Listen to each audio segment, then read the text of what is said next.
Bonsoir à tous, bienvenue sur Monaco Info pour cette première édition de la semaine. Une édition que nous débuterons à New York où s'est ouvert la semaine de haut niveau de l'Assemblée Générale des Nations Unies. Le prince Albert II s'est exprimé aujourd'hui à la tribune lors du sommet de l'avenir. Nous l'écouterons dans quelques instants et nous reviendrons sur l'importance de cet événement avec Isabelle Picot, ambassadeur représentant permanent de Monaco auprès des Nations Unies. Vers une flotte de bus 100% électriques en principauté, le gouvernement princier et la compagnie des autobus de Monaco y travaillent depuis quelques années déjà. Vous verrez comment dans ce journal.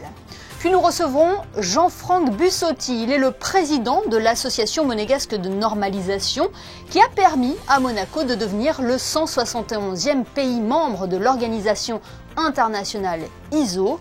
Et dans ce journal également, nous reviendrons sur l'ouverture de la saison de l'Orchestre Philharmonique de Monte-Carlo et le corps des sapeurs-pompiers qui se forment à la langue des signes.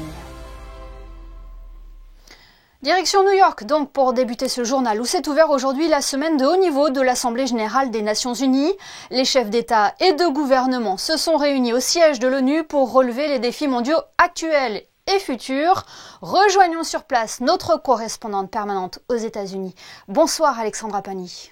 Bonsoir à vous. Une semaine qui s'annonce riche effectivement du côté de l'ONU avec deux moments phares dont vous parlerez par la suite avec votre invité. Il s'agit tout d'abord du sommet de l'avenir souhaité par le secrétaire général Antonio Guterres afin de réorganiser la coopération internationale et la rendre plus efficace. Trois documents émanant de près de 3 années de réflexion et longues négociations ont été adoptés par consensus ce dimanche par les États membres. Je vous propose d'écouter un extrait du discours du secrétaire général. Je salue les 3 accords historiques qui marquent un tournant vers un multilatéralisme plus efficace, plus inclusif et fonctionnant plus en réseau. Je me suis battu pour les idées portées par ces accords depuis le tout premier jour de mon mandat et je serai pleinement engagé dans leur mise en œuvre jusqu'au tout dernier jour. Nous avons ouvert la porte. Il nous incombe désormais à toutes et à tous de la franchir. Le sommet de l'avenir se conclura ce soir. Le prince Albert II a ainsi débuté son déplacement onusien en assistant dès ce matin à ce sommet. Je vous propose d'écouter un extrait de son discours. Monsieur le Président, ce sommet constitue une étape cruciale pour le système multilatéral. Il nous offre l'opportunité de repenser le multilatéralisme, de le rendre plus apte à relever les défis mondiaux actuels et futurs, et de réduire le déficit de confiance dont pâtissent les instances internationales. C'est pourquoi il apparaît indispensable d'accélérer nos efforts pour réformer la gouvernance de nos institutions dans l'objectif de les rendre plus inclusives et représentatives des réalités actuelles. La suite de cette première journée pour le souverain sera consacrée à des événements parallèles.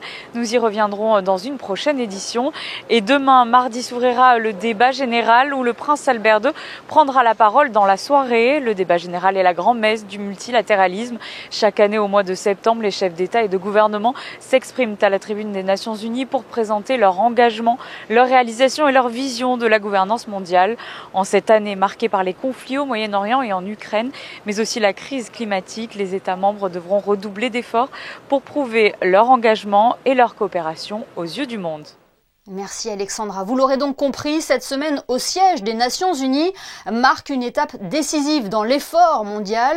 Pour mieux comprendre ce rendez-vous et développer plus en détail ces enjeux, nous sommes en duplex avec Isabelle Picot, ambassadeur représentant permanent de Monaco auprès des Nations Unies. Bonsoir Isabelle Picot. Bonsoir Émilie. Pour resituer déjà l'importance de ce rendez-vous, en quoi cette semaine de haut niveau de l'Assemblée Générale des Nations Unies représente un rendez-vous international majeur ? La semaine de haut niveau de l'Assemblée Générale est l'unique occasion pour les chefs d'État et de gouvernement et les ministres des Affaires étrangères de se rencontrer en personne, d'avoir des discussions directes. Et dans un monde particulièrement troublé et dangereux, il est très important que les gens puissent se parler directement. La communauté internationale est confrontée à des défis sans précédent. C'est l'occasion pour la principauté notamment de réaffirmer ses engagements ? Bien sûr, la principauté fait partie du concert des nations et dans ce concert des nations, il est très important pour un petit pays comme la principauté de Monaco de faire preuve de solidarité, mais aussi de réaffirmer ses principes et je précise en particulier l'état de droit, le droit international humanitaire qui est particulièrement bafoué en ce moment, puisque dans tous les conflits, les populations civiles sont prises pour cible. Donc c'est extrêmement dangereux, le monde est très fragile et il est très important de redonner de l'espoir aux populations et surtout que les dirigeants du monde puissent avoir l'occasion de réaffirmer leur volonté de trouver des solutions auxquelles tous les peuples sont confrontés. Alors cette année, les échanges portent sur le thème « Ne laisser personne de côté, agir ensemble pour la paix, le développement durable et la dignité humaine des générations présentes et futures ». Qu'est-ce qu'il faut comprendre concrètement derrière ce thème ? Et ce thème, en fait, revient, vous savez que l'année dernière, on a eu un sommet sur les objectifs de développement durable qui, malheureusement, a mis en exergue le retard et peut-être même l'impossibilité d'atteindre ces objectifs d'ici 2030. Donc, le secrétaire général qui avait voulu un sommet pour l'avenir sur la base de notre agenda commun avait d'abord envisagé d'avoir ce sommet l'an passé, qui coïncidait avec celui des objectifs de développement durable. Donc nous l'avons tenu cette année et nous avons négocié pendant plusieurs mois 3 textes qui ont pour ambition de faire, si vous voulez, une mise au point. D'un côté, réaffirmer pour les chefs d'État et de gouvernement leur volonté de poursuivre le travail entrepris, d'œuvrer pour la paix. Le secrétaire général a annoncé un nouvel agenda pour la paix. Le premier agenda pour la paix, je le rappelle, avait été présenté par Boutros Boutros-Ghali en 1993. Donc ensuite, on a eu l'agenda pour le développement. En fait, on est dans un système pyramidal où on n'invente rien de nouveau. On essaye en fait d'adapter en fonction des défis les relations internationales pour coller au plus proche des besoins des populations. Vous venez de l'évoquer, Isabelle Picot, mais ce sommet de l'avenir était capital, hein ? Alors ce sommet pour lequel nous avons travaillé pendant de longs mois sur 3 différents textes. Le pacte de l'avenir lui-même, avec un certain nombre d'actions et de parties sur le développement durable, la paix, les droits de l'homme, pour n'en citer que quelques-uns. Ça a été extrêmement complexe parce qu'en fait, la volonté avait été de consulter au plus large. Donc le premier texte était extrêmement long puisque les facilitateurs, les représentants de l'Allemagne et de la Namibie avaient souhaité inclure dans le premier projet autant que possible les vues de la société civile. Puisque vous savez, l'ONU est une organisation intergouvernementale, donc ce sont les États qui négocient. Donc au-delà des engagements pris précédemment qui ne peuvent pas être ignorés, ce sont aussi des négociations politiques. Mais là, la volonté était d'essayer d'être à l'écoute non seulement des populations civiles, mais des ONG, du monde de l'entreprise, parce il ne faut pas se leurrer, quel que soit le domaine, les États doivent travailler avec le secteur privé pour mettre en œuvre les ODD. De surcroît, donc en plus du pacte, il y a eu la négociation sur le pacte numérique mondial. Le secrétaire général vient de publier le rapport sur l'intelligence artificielle. Nous sommes à la croisée des chemins. Je veux dire, il y a l'Union européenne a pris des législations, plusieurs États en ont pris aussi sur le numérique et l'intelligence artificielle. On ne peut pas l'éviter. Donc il y a un mouvement qui est très en profondeur et qui en même temps se heurte au fait que beaucoup de pays au monde n'ont pas accès à l'Internet, n'ont parfois même pas accès à l'électricité. Donc entre les moments où on leur dit qu'ils vont pouvoir, en fonction de leur culture, de leurs besoins, éduquer plus facilement leur jeunesse, leur population pour atteindre les objectifs, d'un autre côté, il faut reconnaître qu'il faut d'abord leur donner accès à l'électricité et à l'Internet. Donc en fait, ce sommet, c'est prendre en compte les défis, les guerres, et essayer de rassembler les divisions pour que les gens puissent se parler et puis surtout qu'on arrête le plus tôt possible les conflits dévastateurs. Eh bien, merci infiniment Isabelle Picot d'avoir été avec nous sur Monaco Info depuis New York. Merci. Merci Émilie. Et nous reviendrons bien évidemment sur la participation de Son Altesse Sérénissime le Prince Albert II à cette 79e Assemblée Générale des Nations Unies à New York dans notre édition de demain. Retour en principauté avec cette avancée sensible pour les usagers de la ligne Nice-Vintimille suite aux multiples réunions entre le gouvernement princier, la SNCF et la région Sud. Il a été présenté un nouveau plan de transport pour assurer une continuité de service pendant la période de travaux nocturnes du dimanche à jeudi.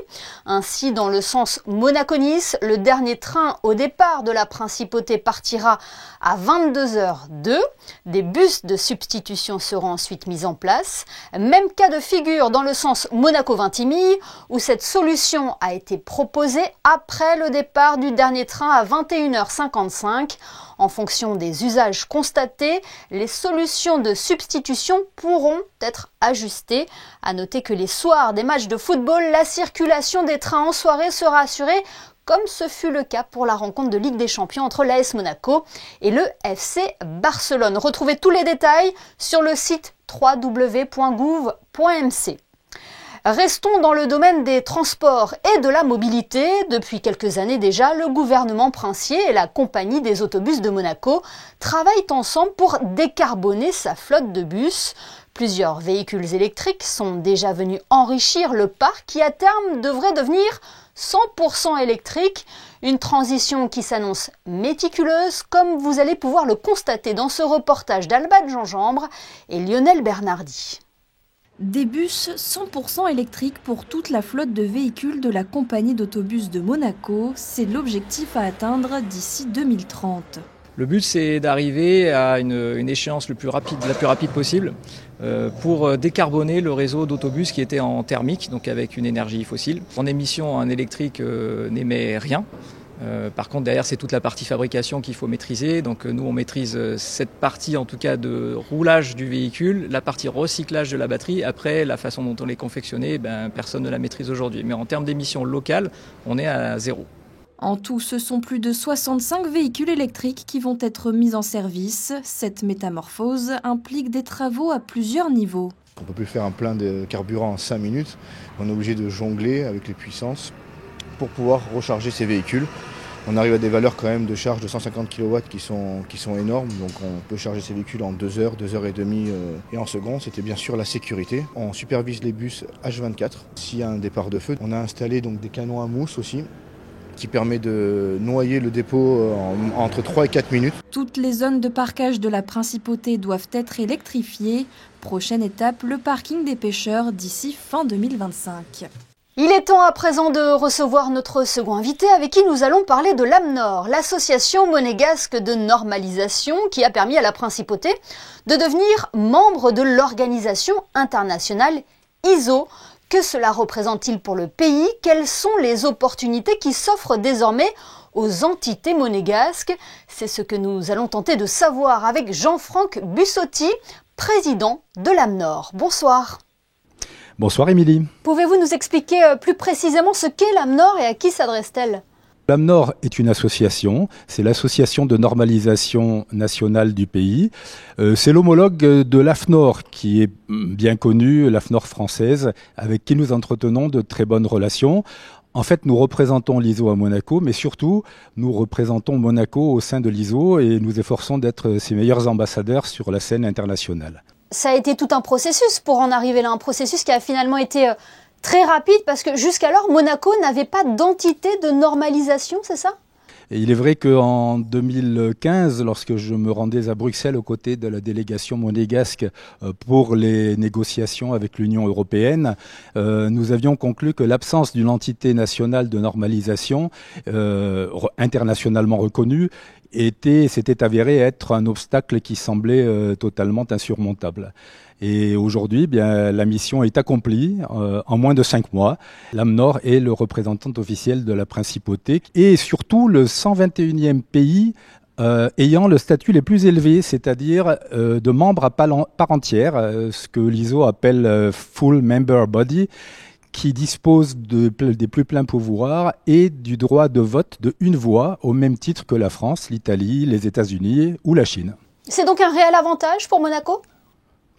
Oui, c'est une grande force pour Monaco. Déjà, le pays entre de plein pied sur la scène internationale. Au niveau de l'image du pays et de son attractivité, c'est un élément très fort. Ça lui permet également d'asseoir sa volonté de transparence et de rigueur à l'échelle internationale économique. Et puis, c'est une possibilité qui nous est offerte également lorsqu'on essaye d'attirer des VIP à Monaco, eh bien de leur montrer que nous avons ce système qui est en place, qui est à leur service, et nous pouvons leur parler de cet outil extraordinaire qui est à leur disposition. Oui, parce que les normes ISO sont reconnues internationalement, ce sont des outils pratiques et gages de qualité pour les entrepreneurs. Oui, en fait, ce sont des normes volontaires, les normes ISO. Ce qui est très intéressant, c'est qu'il y en a dans tous les domaines. L'ISO est une entité énorme. On recensait 25 111 normes au 1er janvier 2024. Et la plus connue des normes est certainement la ISO 9001 sur le management de la qualité, mais citons également la 14001 concernant l'environnement. Il y a vraiment une norme ISO pour chaque type d'activité, pour chaque type de réflexion dans le monde. Et j'ajouterais que dans le domaine du développement durable, c'était l'un de nos objectifs en créant l'AMNOR. Dans le domaine du développement durable, il y a une toute nouvelle norme qui vient d'être annoncée par l'ISO. Elle s'est mise en partenariat avec les Nations Unies, tout simplement parce qu'ils se sont rendus compte que l'atteinte des objectifs de développement durable, eh bien, malheureusement, nous ne sommes pas sur la bonne voie pour les atteindre en 2030. Et donc, ces deux entités énormes se sont regroupées pour décider de créer une nouvelle norme de développement durable, de respect de l'être humain, de lutte contre la pauvreté, qui s'appellera la 53001 et qui sera très certainement une très grande norme mondiale. Alors concernant ce domaine, vous utilisez le mot de Graal du monde économique. Pourquoi ce terme ? Disons que l'ISO est connu de tous les entrepreneurs, donc c'est pour ça que je parle du monde économique. Nous allons certainement beaucoup plus loin puisque nous avons décidé à Monaco de la rendre accessible. Dans tous les autres grands pays, cela coûte plusieurs milliers d'euros, voire dizaines de milliers d'euros de pouvoir participer à un working group et de pouvoir également déposer, si on le souhaite, sa propre norme monégasque. Et ça, c'est quelque chose d'assez extraordinaire. La deuxième chose également, c'est que en contribuant à ces normes, c'est une stratégie de veille normative et technologique qui est assez fabuleuse. Eh bien, nous allons pouvoir, nous, Monaco, nos PME, nous insérer dans les réflexions concernant les évolutions des normes, tenter de les rationaliser et de les simplifier, et surtout porter haut les couleurs de notre pays et faire valoir les valeurs de notre souverain pour l'environnement et pour l'humanisme et lutter contre ce que maintenant l'ISO et les Nations Unies appellent le SDGs washing, à l'image du greenwashing. On l'entend bien, donc ce sont de belles opportunités pour les entités monégasques. Merci infiniment Jean-Franck Bussotti d'avoir été notre invité ce soir pour explorer avec nous l'AMNOR. Merci. Merci Émilie. Musique à présent avec l'Orchestre Philharmonique de Monte-Carlo qui a officiellement lancé sa saison dimanche au Grimaldi Forum. Une ouverture sur des notes du compositeur Gustave Mahler, non sans émotion car un hommage a été rendu au bassoniste de l'OPMC Franck Lavogé, disparu subitement cet été. Le reportage de José Sacré et Hugo Comassa. Moment d'intense émotion, dimanche 22 septembre, salle des Princes du Grimaldi Forum. Avant le concert d'ouverture de la nouvelle saison symphonique avec au programme la symphonie numéro 3 de Mahler, les musiciens de l'orchestre et leur chef Kazuki Yamada ont déposé une rose blanche sous le portrait de leur collègue et ami Franck Lavogé, basson solo de l'orchestre décédé opinément le 26 août dernier. Ce concert lui a été dédié.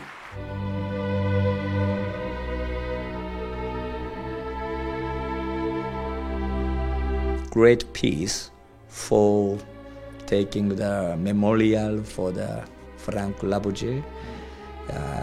This piece will be very symbolic piece for us.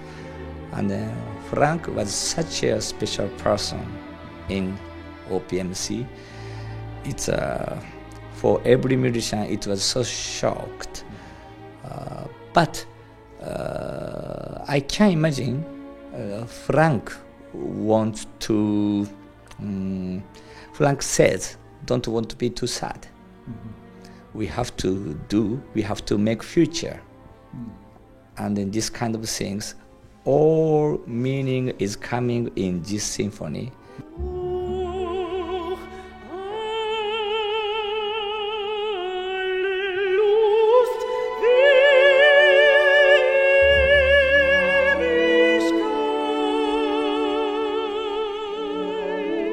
La mezzo-soprano Gerhild Tromberger, le chœur d'enfants de l'Académie Régnier III et le chœur de femmes du CBSO Chorus se sont joints aux musiciens de l'Orchestre Philharmonique pour interpréter ce chef-d'œuvre.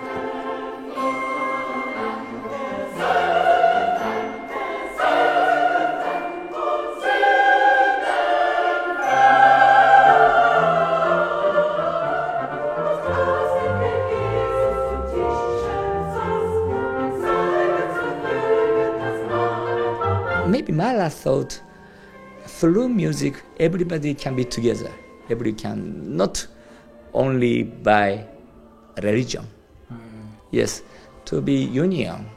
So without the war between religion and religion, and then we can be. I think it's his view. I think so, yeah. Quelle musique, quelle émotion. Merci à tous les musiciens et à leurs chefs. Ils se sont donnés, ils ont donné tout leur talent et leur cœur et ont fait de ce concert un moment de musique d'exception, inoubliable.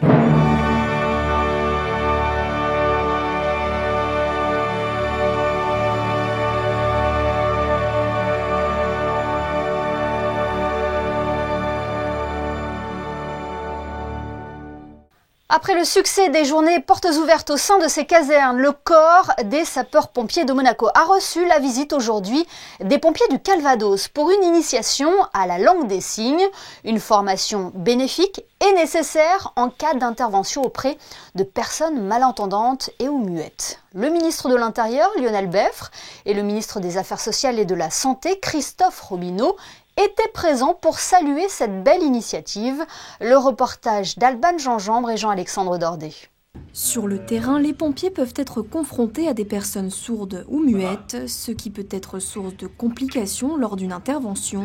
Les pompiers du Calvados ont donc imaginé un dispositif pour améliorer la prise en charge de cette population. À un moment donné, on peut très bien se dire on va prendre un papier, un crayon et puis on va communiquer par écrit. Sauf que vous avez près de 70% des personnes sourdes ou malentendantes qui sont dans l'incapacité d'écrire puisque ça ne fait pas partie de leur langue maternelle.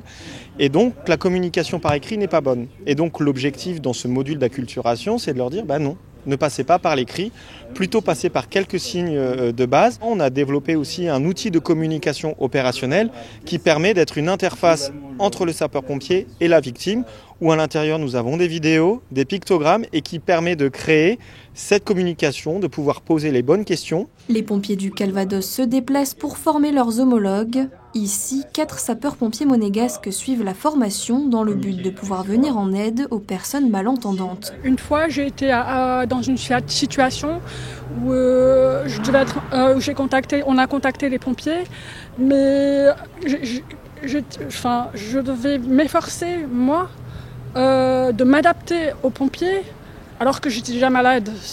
C'était double travail. Donc j'ai abandonné et on espère que ça ne se reproduira plus. C'est de leur donner cette égalité-là de chance et de service en principauté, donc de pouvoir appeler le service d'urgence quand ils en ont besoin. Donc ça se passera au travers du numéro 114, qui n'est pas encore opérationnel en principauté, qui l'est en France. Donc là, on a une démarche très avancée avec la France pour pouvoir bénéficier de cette fonction en principauté. Où la personne handicapée, elle est comme les autres, elle va être prise en charge comme les autres et avec les mêmes garanties de résultats.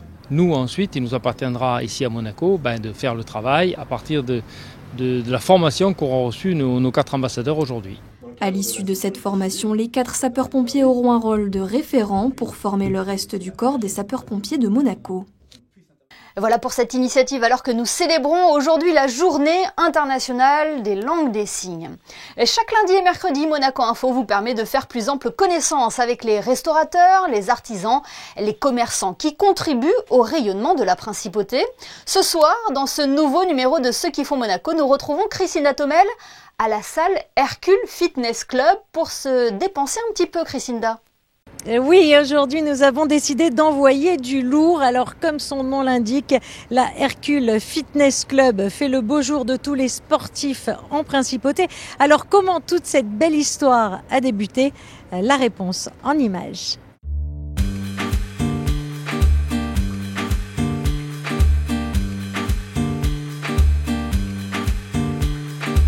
Cette salle, elle a vraiment été faite, pensée et ouverte à tout le monde. Tout le monde peut venir, tout le monde peut s'exercer avec une super équipe et avec beaucoup de possibilités. Quelle est sa philosophie ? Sa philosophie, c'est l'ouverture, que ce soit, c'est pas très spécialisé. On peut faire différents cours, on peut faire différents exercices, on peut profiter d'un lieu qui a été magnifiquement refait. Et on vous attend tous, bien qu'on soit déjà très nombreux, puisque plus de 1000 personnes passent ici par an, dont 500 qui ont des abonnements. Déjà, il faut savoir qu'on propose une 50aine de cours sur toute la semaine, des cours collectifs, donc dispensés par 5 coachs diplômés d'État. Ça passe des cours traditionnels comme le stretching, le body sculpt, et on a aussi des concepts, les smiles. Donc c'est des méthodes d'entraînement un peu spécifiques, des cours chorégraphiés qui sont également dispensés, et on a des cours de spinning également. Donc ça fait partie des cours collectifs que les coachs dispensent, et puis après on a accès aussi à la salle de musculation. De manière un petit peu plus autonome, les gens sont là pour pratiquer de manière plus autonome. Beaucoup d'abonnements, comme Jacques le disait, on a beaucoup de monde qui vient de tout univers, donc on a adapté la grille tarifaire pour satisfaire un maximum de personnes, à savoir des entrées unitaires, des entrées spécifiques pour le spinning, des entrées spécifiques pour les cours collectifs, des entrées spécifiques pour la musculation, en fonction des heures de la journée également. Donc voilà, tout le monde peut s'y retrouver, et les abonnements sont faits pour que voilà, chacun puisse trouver chaussures à son pied, comme on dit. Alors avis aux sportifs, la Hercule Fitness Club, vous l'aurez compris, vous propose différentes sortes d'abonnements. Sachez qu'ici, l'établissement vous accueille du lundi au vendredi dès 7h du matin, et ce jusqu'à 21h30.